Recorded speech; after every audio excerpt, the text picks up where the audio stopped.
Hi, I'm Johnny. This is Johnny Likes, the show where I talk about movies that I like. Today I'm talking about one of the pioneering films in the slasher genre. Today, Johnny Likes Friday the 13th. I think I like the idea of the Friday the 13th films more than the actual execution of them. Not one of the films is above a 4 out of 5, but it's still one of my favorite horror series of all time. I've seen them all more than once. I've seen the original the most. And it is one of the best of the bunch, despite there not being Jason really present. The movie has several things going for it when I think of classic slashers. It's got the sound. Must be my imagination.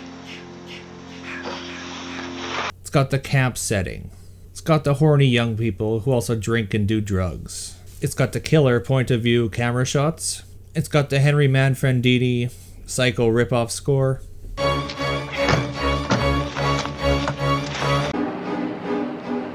It's got Tom Savini in charge of special effects, pulling off some inspired deaths.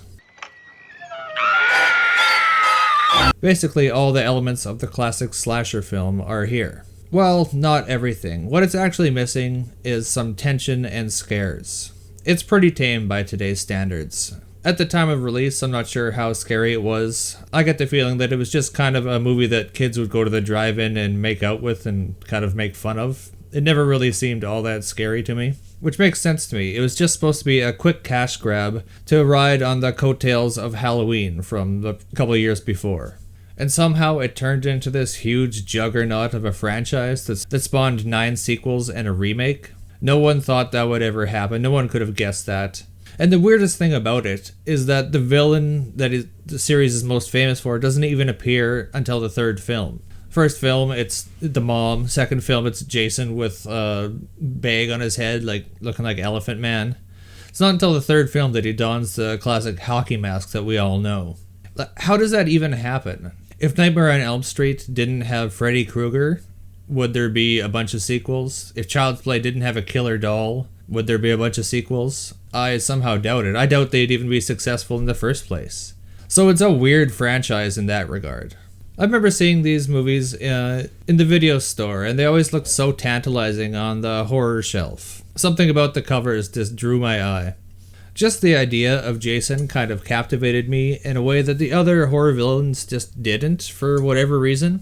And I don't think I saw the first one until I was actually a teenager. I'd seen lots of horror by then. I'd kind of had my horror cherry popped by then. Sorry for the gross metaphor. So one of the big things that I remember from the first time seeing it is that it didn't live up to the hype. I thought it was going to be this cool, scary movie, and instead it was just not. I remember thinking that this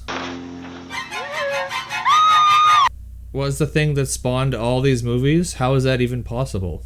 I didn't get it, and to a certain extent, it's still kind of a mystery to me. As I mentioned before, I've seen this one many times over the years, but I thought I would give it another view with some new eyes. And in my most recent watch, one of the things I took away was that these counselors are all just basically capable young people. All of them are kind of likable.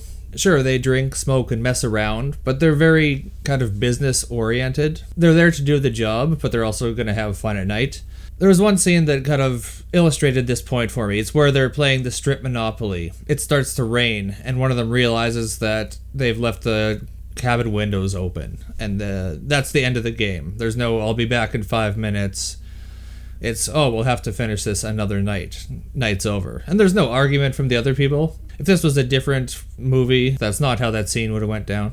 Another tiny example is when girl goes to wash her hands, water doesn't come out of the sink, and she starts messing around, figures out it's just a valve underneath. Many other movies, that's not what would happen. They would go looking for help and get killed. It's just a small thing that caught my eye.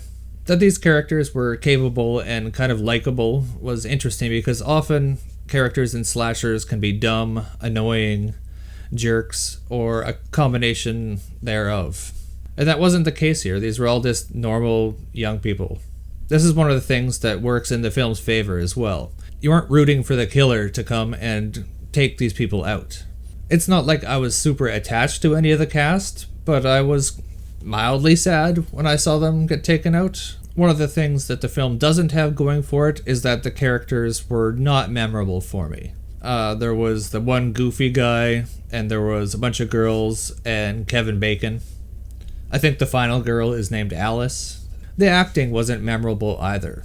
It wasn't the worst, as some people may claim, but it wasn't all that great either. It was just kind of middle-of-the-road B-movie acting for me. Except for Betsy Palmer as Mrs. Voorhees. She was pretty good. She had a good crazy in her eyes. The effects in this were very good, especially for their time.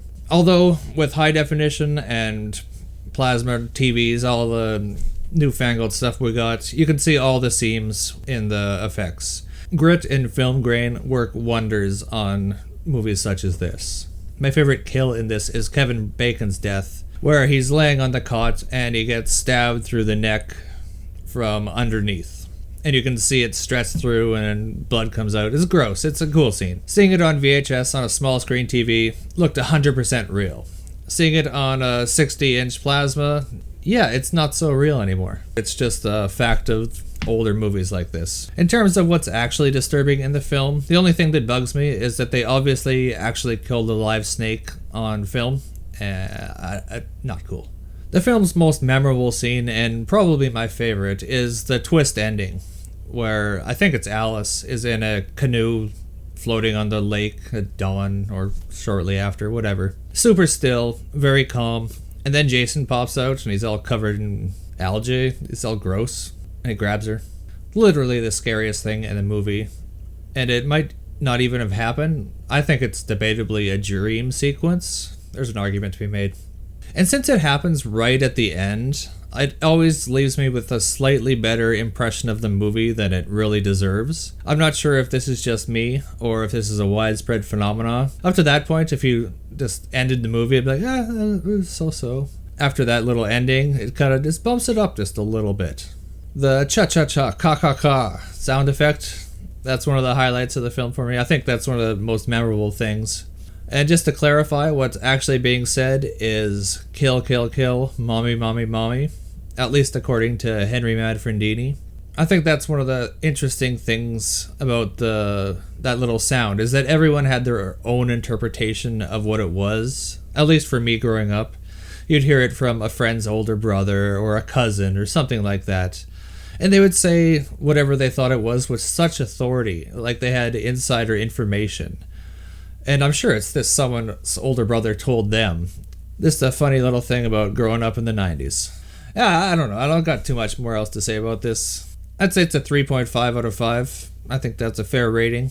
I've never really loved it, but I've always kind of disliked it. I have respect for the special effects and its effect on pop culture, but it honestly is a little bit disappointing considering the legacy that it spawned. But if you've seen all the sequels, it's kind of fitting that the original isn't all that good. So what did you guys think about Friday the 13th? What are your thoughts on the series as a whole? Let me know in the comments. And if you could do me a favor and like and subscribe, that would be magnificent. Thanks for watching me talk about movies for a little while, and you can tune in next time to see what else Johnny likes.